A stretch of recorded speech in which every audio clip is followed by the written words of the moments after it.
It's Klaus Eichstadt from Ugly Kid Joe. We're here at Tons of Rock. I'm here with Music Radar and going to talk about this guitar from 1987.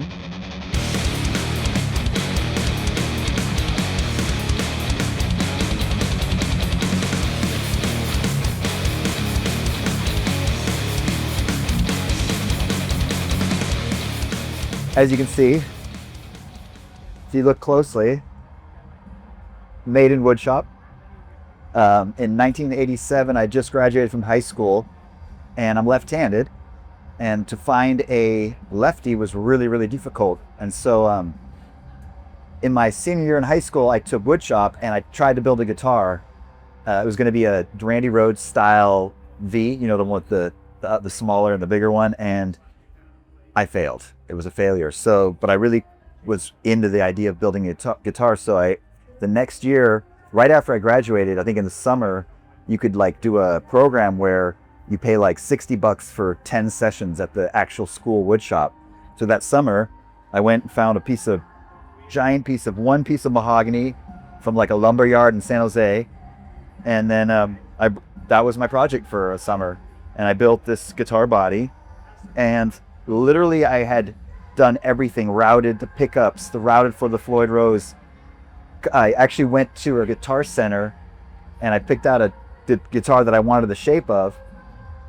It was kind of annoying to the guys because in those days, Guitar Center was one of those where everything was on commission. So they're always trying to sell you stuff. So here's this teenage kid coming in saying, oh yeah, I really want to check out that Jackson, you know, that whatever, at that time, probably $1,000 Jackson.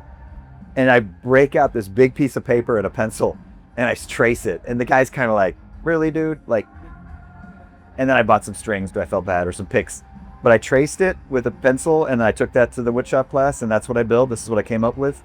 And another interesting story is literally the last day I had done, everything was done. All I had to drill was these two holes right here. The final two things, which was, you know, kind of critical. You had to line them up right.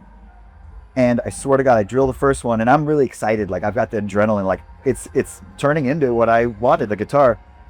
And it was insane. It was the last, on the drill press, the last thing I did was, you can actually see how this one has a lot of like epoxy, like black epoxy around it. That was the last hole I drilled. And I was so excited that I kind of went in a little fast, and the whole thing caught and the whole body went whoop, whoop, whoop, whoop, whoop, whoop, whoop, and it reamed and routed out the hole. And I was like 0 for 2, right? So I was really bummed, but I was like, okay, well, maybe I went to a friend of mine and he's like, we can do this.